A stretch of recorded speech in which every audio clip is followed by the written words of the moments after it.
অসমৰ আদিম ভূমিপুত্ৰ মটকসকলে জনজাতিৰ স্বীকৃতি বিচাৰি আন্দোলন কৰিব লগা হৈছে।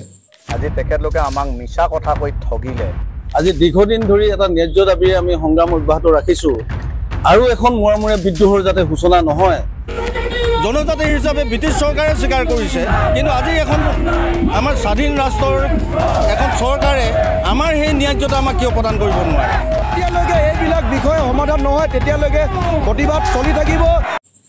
কিন্তু প্ৰকৃততে তেওঁলোক অসমত বসবাস কৰি থকা এটা আদিম জনজাতি ভূমিপুত্ৰ।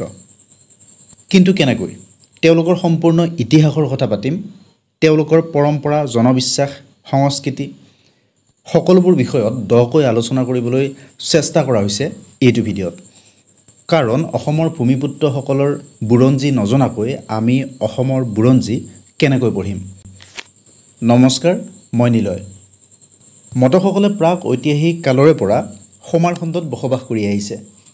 খ্ৰীষ্টীয় নৱম দশম শতিকামানতে য়াংচিকিয়াং উপত্যকাৰ পৰা তেওঁলোক লাওছ, থাইলেণ্ড, ব্ৰহ্মদেশ পাৰ হৈ অসমত প্ৰৱেশ কৰিছিল। আমি যদি চাওঁ, টাই মংগোলীয় ফুঠাই নামৰ বৃহৎ মানৱ ঠালটোৰ শাখা হ'ল ফুংখাও, ফুডাম আৰু টাইডেং। ইয়াৰ মাজৰ ফুংখাও শাখাটোৱে হ'ল বৰ্তমানৰ মটকসকল। কিন্তু সেই টাই মংগোলীয়সকলনো কোন আছিল? পৃথিৱীৰ অতি প্ৰাচীন সভ্যতাসমূহৰ ভিতৰৰ এটা হ'ল এই হোৱাংহো আৰু য়াংচিকিয়াং নদীৰ মাজৰ টাই সভ্যতা। এটা সময়ত এই অঞ্চলখিনিৰ পৰাই টাই জাতি এইবোৰ অঞ্চললৈ প্ৰব্ৰজন হৈ আহিছিল। বৰ্তমান প্ৰতিখন দেশতে তেওঁলোকৰ ভিন ভিন নাম। এয়া অৱশ্যে হাজাৰ বছৰ আগৰ কথা। কিন্তু সেই আগতে উল্লেখ কৰা সমাৰখণ্ডনো কি? আহোমসকল অহাৰ আগতে তেওঁলোকে কি কৰিছিল? অসমৰ পূবে যি অঞ্চলত প্ৰৱেশ কৰিছিল সেই অঞ্চলটোৰেই পুৰণি নাম হ'ল সমাৰখণ্ড। অৰ্থাৎ বৰ্তমানৰ লখিমপুৰ, শিৱসাগৰৰ কিছু অংশ এনেকৈ মিলি সমাৰখণ্ড হৈছিল। আহোমসকল অহাৰ আগতে অৰ্থাৎ চুকাফা অহাৰ আগতে এই অঞ্চলসমূহত বৰাহী, মটক, মৰাণসকলে বসবাস কৰিছিল। এতিয়া আহিছোঁ মহাপুৰুষ শংকৰদেৱৰ বৈষ্ণৱ ধৰ্ম প্ৰচাৰৰ সময়ছোৱালৈ।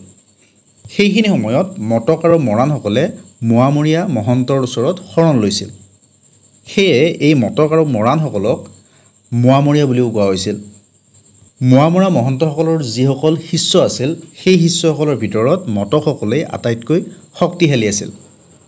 সেয়ে হয়তো মটক আৰু মোৱামৰীয়া শব্দ দুটা মানুহে সাধাৰণ অৰ্থত একেদৰে ব্যৱহাৰ কৰিবলৈ ধৰিলে। কিন্তু মটক কোনো ধৰ্মীয় সম্প্ৰদায় নহয়, কছাৰী, আহোম, খামতি আদিৰ দৰে এটা জাতি। আৰু মোৱামৰীয়া হ'ল এটা সম্প্ৰদায়ৰ নাম। এইবাৰ আহিছোঁ সেই মটক নামটোৰ উৎপত্তিৰ কথালৈ। সেই কথা জানিবলৈ আমি জানিব লাগিব মোৱামৰীয়া বিদ্ৰোহৰ কথা। আহোম স্বৰ্গদেউ লক্ষ্মী সিংহৰ দিনত তেওঁৰ বৰবৰুৱা কীৰ্তিচন্দ্ৰৰ বিভিন্ন কামত মোৱামৰীয়া গোসাঁইসকল বহুবাৰ অপমানিত হৈছিল। এবাৰ কি হয়, মৰাণসকলৰ মুখিয়াল নাহৰক হাতী দিবলৈ যাওঁতে সেই কীৰ্তিচন্দ্ৰই বেতেৰে কোবাই কোবাই তেওঁৰ কাণ কাটি অপমানিত কৰিছিল।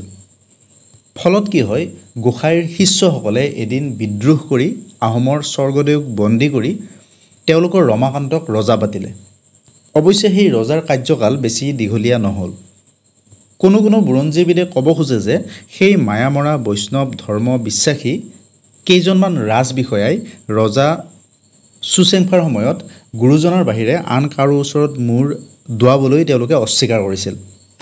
সেয়ে তেওঁলোকৰ সেই মটেক আৰু পিছত মটক বুলি ক'ব ধৰিলে। কিন্তু বুৰঞ্জীবিদসকলৰ সেই কথাক সমালোচনা কৰা হৈছে। কাৰণ এই মটক শব্দটো বুৰঞ্জীত স্বৰ্গদেউ চুচেংফাৰ বহু আগৰ পৰা উল্লেখ আছে। বুৰঞ্জীত উল্লেখ কৰোঁতে মৰাণ আৰু মটক এই শব্দ দুটা প্ৰায় একে ভাৱত ব্যৱহাৰ কৰিছিল। কাৰণ দুয়োটাই আছিল অনিৰুদ্ধদেৱৰ দ্বাৰা প্ৰচাৰিত ধৰ্মৰ অন্তৰ্গত। মটকসকলৰ এজন বিপ্লৱী নেতা আছিল, নাম সৰ্বানন্দ সিংহ। তেওঁ আছিল মটক ৰাজ্য অৰ্থাৎ বেংমৰা ৰাজ্যৰ প্ৰতিষ্ঠাপক ৰজা। সৰ্বানন্দ সিংহৰ সৰুকালৰ নাম আছিল মেজেৰা। তেওঁ মায়ামৰা গুৰু অষ্টভুজা গোসাঁইৰ ওচৰত শৰণ লৈছিল। তাৰপিছতে তেওঁৰ নাম হ'ল সৰ্বানন্দ। মোৱামৰীয়া বিদ্ৰোহ আৰম্ভ হোৱাৰ পিছত সেই সৰ্বানন্দ সিংহই এই বিদ্ৰোহৰ নেতৃত্ব দিছিল। সেই সময়ত তেওঁ কি কৰিছিল, বেংমৰা ৰাজ্য পাতি নিজকে বেংমৰা ৰাজ্যৰ ৰজা বুলি ঘোষণা কৰিছিল। প্ৰথমতে তেওঁ ৰঙাগড়ত ৰাজধানী পাতে, তাৰ পিছত ৰাজধানী পাতে বেংমৰাত। মটক ৰাজ্যৰ উন্নয়নৰ বাবে তেওঁ বিভিন্ন উন্নয়নমূলক কাম কৰিছিল। বহুকেইটা পথ নিৰ্মাণ কৰাইছিল, প্ৰায় ২৪টা পুখুৰী খন্দাইছিল। তিনিচুকীয়াত গঢ়ি উঠা সেই মটক ৰাজ্যখন ১৮৩৮ চনত ব্ৰিটিছে দখল কৰিলে। ব্ৰিটিছৰ নথি পত্ৰবোৰত মটক শব্দটো দুটা অৰ্থত ব্যৱহাৰ কৰা দেখা যায়। ৰবিনছনৰ মতে মটক হ'ল এটা খামতি শব্দ। ইয়াৰ অৰ্থ হ'ল শকত আৱত মানুহ, অৰ্থাৎ শক্তিশালী মানুহ। ইফালে আকৌ আহোমৰ ভাষাত ম মানে শক্তিশালী আৰু তক মানে হ'ল প্ৰমাণিত, অৰ্থাৎ প্ৰমাণিত শক্তিশালী মানুহ। তেওঁ কি কৰিছে, মটক শব্দটোক মোৱামৰীয়া শব্দৰ লগত একে কৰিছে আৰু কৈছে উজনি অসমৰ এটা অঞ্চলত মটকসকলৰ অধিপত্য আছিল। মটকসকল হ'ল সুকীয়া জনগোষ্ঠীৰ পৰিচয় থকা জনগোষ্ঠী। মায়ামৰা সত্ৰৰ বংশাৱলীটো উল্লেখ আছে, আমাৰ সম্প্ৰদায়ৰ ভিতৰতো আন আন সম্প্ৰদায়ৰ দৰে ব্ৰাহ্মণ, কায়স্থ, কলিতা, কোচ, আহোম, মৰাণ আদি জাতিৰ মানুহ আছে। এইসকলৰ বিবাহ জাতি আৰু জাতিৰ ভিতৰতে হয়। হেমকোষত লিখিছে মটকসকল অসমৰ হিন্দু ধৰ্ম লোৱা এজাতিৰ আদিবাসী বুলি। ইফালে চন্দ্ৰকান্ত অভিধানত লিখা আছে তেওঁলোক আহোমৰ আগৰে পৰা উজনি অসমৰ একাংশত বসবাস কৰা আদিবাসী বুলি। মটকসকল হ'ল প্ৰকৃতিপ্ৰেমী। এওঁলোকৰ গছ গছনি হাবি জংঘলৰ লগত ওচৰ সম্পৰ্ক। নৈৰ পাৰ, হাবিৰ তল এনেকৈ নিৰিবিলি অঞ্চলত তেওঁলোকে বসবাস কৰি ভাল পায়। মটকসকলৰ সেই অৰণ্য কেন্দ্ৰিক জীৱনধাৰালৈ লক্ষ্য কৰি মধ্যযুগৰ আহোম ৰজাসকলে তেওঁলোকক খৰি যুগনীয়া, মৌ যুগনীয়া, ৰং যুগনীয়া, হাতী যুগনীয়া এইবোৰ কামৰ তেওঁলোকক দায়িত্ব দিছিল। প্ৰাচীন কালৰে পৰা তেওঁলোকে মেলা চিকাৰ পদ্ধতিৰে বনৰীয়া হাতীক ঘৰচীয়া কৰাৰ কৌশল জানিছিল।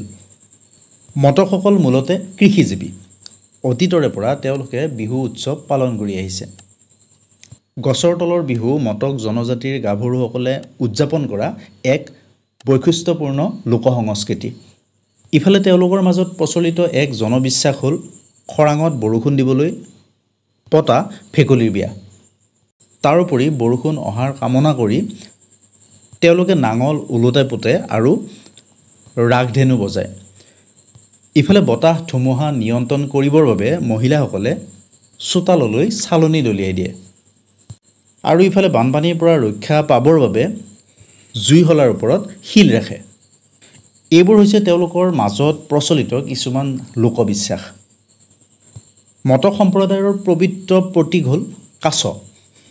তেওঁলোকে শাস্ত্ৰ পাঠ কৰাৰ বাবে কাঠেৰে বনোৱা ঠগা আৰু নামঘৰৰ দৰে প্ৰাৰ্থনা থলীত, অৰ্থাৎ তাত মাটিৰে সজাই থোৱা ভেটিত কাছৰ প্ৰতীক সজাই থোৱা হয়।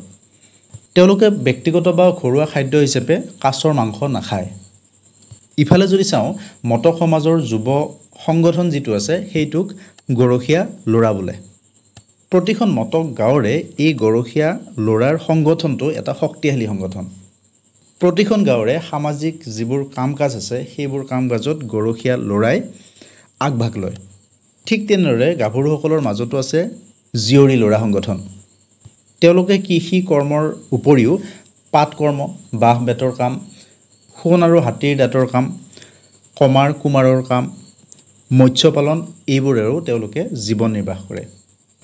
মটকসকলৰ যি জনজাতীয় মানসিকতা, সেই মানসিকতাই তেওঁলোকক বহিৰ্জগতৰ সংস্পৰ্শৰ পৰা আঁতৰত ৰাখে। আৰু তেওঁলোকৰ যি ভিতৰুৱা ঠাইত বসবাস কৰাৰ প্ৰৱণতা, সেই প্ৰৱণতায়ো তেওঁলোকক শিক্ষা দীক্ষাৰ ফালৰ পৰা যথেষ্ট পিছপৰাই থৈছে। অসমৰ ৬ জনগোষ্ঠীয়ে জনজাতিকৰণৰ বাবে অৰ্থাৎ ST কৰাৰ বাবে দাবী উত্থাপন কৰি আহিছে। তাৰ ভিতৰতে এই মটকসকলো আছে।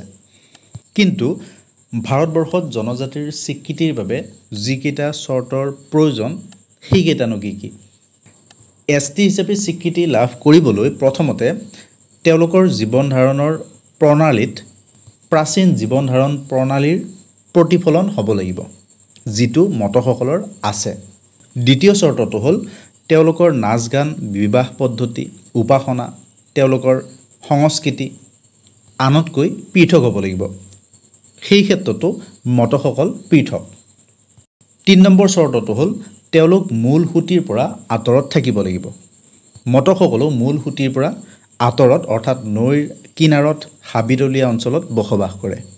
4 নম্বৰ চৰ্তটো হ'ল মূল সুঁতিৰ আন লোকসকলৰ লগত তেওঁলোকৰ সংযোগ থাকিব নালাগিব।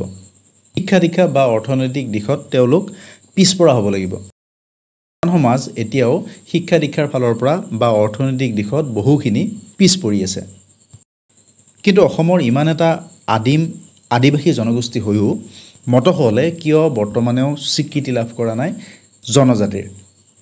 তৰুণ গগৈ মুখ্যমন্ত্ৰী থকাৰ সময়তে চৰকাৰে এই বিষয়ত এটা প্ৰস্তাৱ ল'লে। তাৰ আগতে কৈ থওঁ 1950 চনতে প্ৰায় 700 জনগোষ্ঠীক জনজাতিৰ মৰ্যাদা দিয়া হৈছিল। অৰ্থাৎ সেয়া আছিল ভাৰতৰ সংবিধানখন গৃহীত হোৱাৰ সময়ৰে কথা। তাৰপিছত যদি কোনো নতুন জনজাতি কৰিব লাগে, প্ৰথমতে নিজ ৰাজ্যৰ চৰকাৰে এটা প্ৰস্তাৱ ল'ব লাগিব। সেই প্ৰস্তাৱটো ভাৰত চৰকাৰৰ হাতলৈ পঠিয়াব লাগিব। তাৰপিছত registrar general of India, anthropological survey of India, national commission for ST, এই 3 ঠাইত পৰীক্ষা কৰা হ'ব। অৰ্থাৎ তেওঁলোকে পৰীক্ষা কৰিব যে এওঁলোকক জনজাতিৰ মৰ্যাদা দিব পাৰি নে নোৱাৰি। তাৰপিছত যাব কেন্দ্ৰীয় কেবিনেটলৈ। তাত অনুমোদন হ'লে এখন সংবিধান সংশোধনী বিল অনা হ'ব, যিখন লোকসভা আৰু ৰাজ্যসভাত গৃহীত হ'ব লাগিব। তাৰপিছত ৰাষ্ট্ৰপতিয়ে চহী কৰাৰ পিছতহে সেই জনগোষ্ঠীয়ে STৰ মৰ্যাদা লাভ কৰিব। অৰ্থাৎ STয়ে লাভ কৰা সুবিধাসমূহ তেওঁলোকে লাভ কৰিব। কিন্তু বৰ্তমানো মটকসকলৰ সেই প্ৰস্তাৱ আন 5 জনগোষ্ঠীৰ লগতে সেইবাৰ ৰাজ্যসভাতে ওলমি ৰ'ল। বাকীকেইটা ষ্টেপ পাৰ হৈ গ'ল। তাত ৰৈ নোযোৱাহেঁতেন ৰাষ্ট্ৰপতিয়ে চহী কৰাৰ পিছতেই মটকসকলে জনজাতিৰ মৰ্যাদা লাভ কৰিলেহেঁতেন। ইয়াৰ পিছত আগৰ দৰে আকৌ তীব্ৰ প্ৰতিবাদ আন্দোলন দাবী। মুখ্যমন্ত্ৰীয়ে আকৌ আশ্বাস দিছে কামবোৰ আকৌ নতুনকৈ কৰা হ'ব, আকৌ প্ৰস্তাৱ পঠিওৱা হ'ব অসম চৰকাৰৰ ফালৰ পৰা। কিন্তু কিমান দূৰ আগবাঢ়ে সেয়া সময়ে ক'ব। ভিডিঅ'টোৰ বিষয়ে কমেণ্ট বক্সত জনাব। আমাৰ ভিডিঅ'ৰ আপডেটসমূহ সহজতে পাই থাকিবৰ বাবে আপুনি আমাৰ হোৱাটছআপ চেনেলত সংযুক্ত হ'ব পাৰে। চেনেলৰ লিংক ভিডিঅ'টোৰ ডেছক্ৰিপশ্যন বক্সত দিয়া হ'ল।